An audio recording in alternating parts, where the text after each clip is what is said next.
Imagine a child reaching out for comfort, but the person they reach for is also the source of their fear. This paradox sits at the heart of one of psychology's most profound puzzles: how trauma reshapes the architecture of the mind itself. Today, we're exploring two interconnected concepts that explain why some people caught in relational trauma develop fragmented identities: the attachment loop and structural dissociation. If you've ever wondered why attachment and dissociation seem like opposite forces, yet work together in trauma, this exploration will fundamentally change how you understand both. Let's start with the foundation. Psychologist John Bowlby discovered something remarkable about human infants.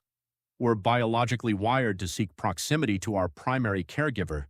It's not learned. It's built into our nervous system as a survival mechanism.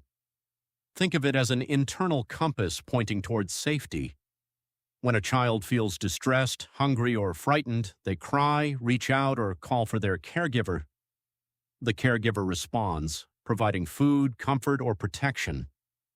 The child's nervous system calms, the loop completes. Repeated thousands of times across childhood, this loop literally rewires the developing brain. It creates something neuroscientists call earned security, an internal template that says, "I matter. People can be trusted. When I'm overwhelmed, I can get help." This becomes the foundation for how we regulate emotions, relate to others, and see ourselves in the world. But here's where it becomes clinically crucial. What happens when the person you're wired to trust for safety is the same person inflicting harm? This is the paradox of relational trauma. A parent who is loving one moment and verbally abusive the next. A caregiver who is sometimes nurturing but also neglectful or cruel. The attachment figure becomes an impossible dilemma. The child's nervous system faces a biological gridlock. The attachment drive says seek closeness for survival. The fear response says flee from danger, but the child cannot leave. They're developmentally dependent. They cannot turn off the attachment drive. It's neurobiological. They're trapped. What emerges instead of healthy comfort-seeking is something pathological, a compulsive reenactment loop. The person cycles through, seeking connection with the unavailable or harmful figure, experiencing disappointment, rejection, or harm, dissociating or numbing the unbearable conflict, and then returning to seek connection again. Repeat. This isn't weakness. This is the mind's brilliant, desperate adaptation, constantly trying to resolve an unresolvable situation. If I love them harder, perform better, or become worthy of their care, maybe this will work.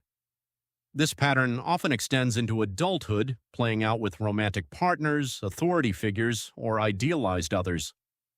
Now let's explore dissociation, a term often misunderstood as simply spacing out or lacking attention. Structural dissociation is something profoundly different. It's not a symptom you can turn on and off. It's a fundamental reorganization of how the personality itself is structured. In healthy development, your sense of I experiences continuity. You remember your past, feel your emotions, live in your body, and maintain one basic identity across different situations. You're one person, at work, with friends, alone at home. The various roles you play are coordinated by one central consciousness. In structural dissociation, trauma fragments this unity. The personality develops multiple distinct parts, each with potentially different memories, emotional responses, body sensations, and beliefs about the world and self. Here's the neurobiological mechanism. When the brain experiences intense trauma, particularly from someone who's supposed to be safe, it essentially splits the screen. One part continues going through the motions, going to school, appearing normal, functioning. This part doesn't feel the full weight of what happened. It's numb. Another part holds the traumatic material, the terror, the helplessness, the raw sensory data of the threat. This part is frozen in the moment of trauma. Why?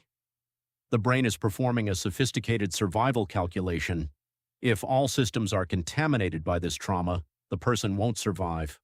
They won't be able to eat, sleep, or function, so it compartmentalizes. It cordons off the trauma into separate psychological chambers so the rest of the mind can keep operating. Trauma researcher Bessel van der Kolk discovered something crucial.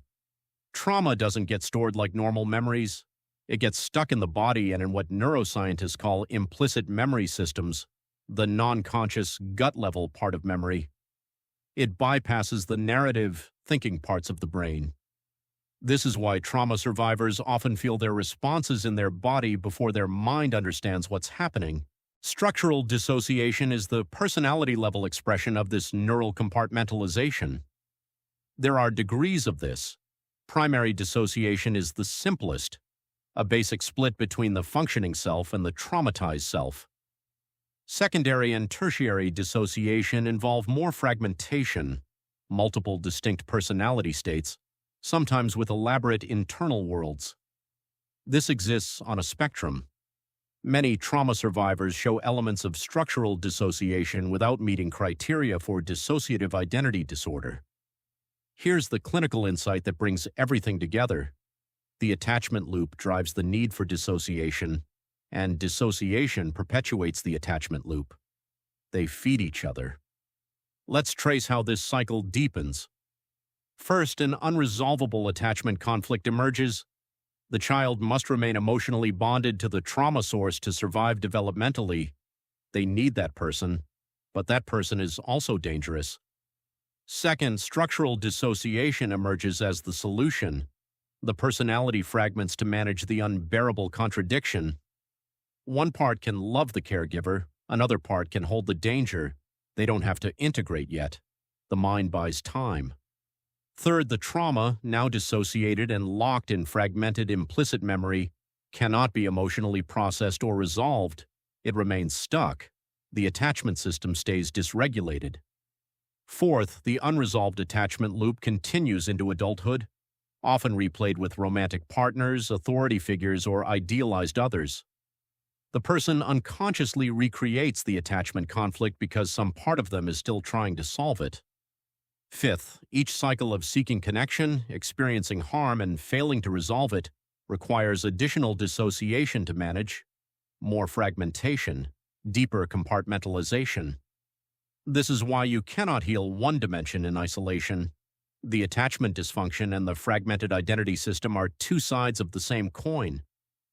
This understanding explains several clinical puzzles. Why does CBT alone often fail with dissociated trauma? Because cognitive behavioral therapy addresses thought patterns and behaviors, but if the trauma is compartmentalized in implicit memory and fragmented personality states, cognitive work alone can't access or integrate it. You're treating half the system. Why are approaches like EMDR-IFS, which stands for Internal Family Systems, and trauma-focused CPT more effective? Partly because they directly address both dimensions. They help integrate dissociated memories and repair the attachment system.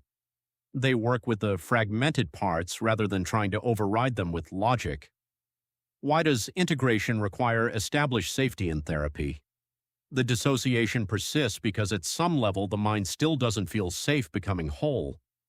If the personality reintegrates while the world still feels dangerous, that unified self becomes vulnerable.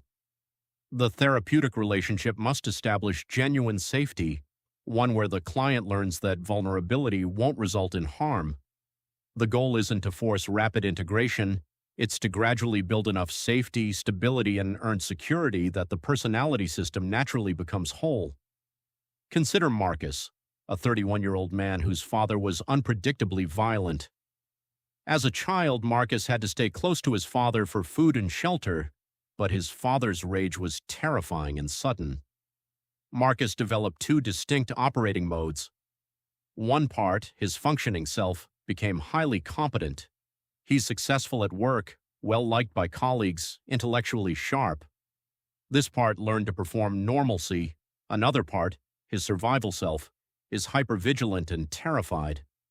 It learned to read threats in every sharp tone, every raised voice. It's frozen in the logic of his childhood. One wrong move and you're in danger. As an adult, Marcus has cycles in romantic relationships. He'll seek deep connection, the attachment drive. His partner will raise their voice during a disagreement, a sensory trigger, and suddenly his survival self intrudes. He freezes, becomes unable to articulate his needs, experiences a spike in heart rate. He seems to become a different person, one his partner doesn't recognize. Later, when he's calm, Marcus feels shame. Why did I overreact? Why can't I just be rational? He doesn't realize that part of him, the part that's still a frightened child, temporarily took the wheel. His two systems aren't communicating or coordinated. Recovery for Marcus requires more than learning to handle criticism better. It requires slowly building trust that his partner is safe, gradually lowering the internal walls between his functioning self and his survival self, and allowing those fragmented parts to finally integrate and heal together. The good news, because attachment dysfunction and dissociation are interconnected, healing one activates healing in the other. As dissociated material is processed and integrated, as fragmented memories and feelings finally get woven back into a coherent narrative, the attachment system can finally resolve its ancient, unfinished conflicts. This is why relational trauma requires relational healing. It wasn't a relationship that broke the mind, it's a relationship that heals it. If you work with trauma survivors, or if you're navigating your own healing journey, this understanding offers a profound shift in perspective. Fragmentation isn't the problem to eliminate, it's evidence of a brilliant survival strategy. The work isn't to fight the fragmentation, it's to build the safety that allows wholeness to emerge naturally. The divided mind, when met with true safety and understanding, becomes whole again.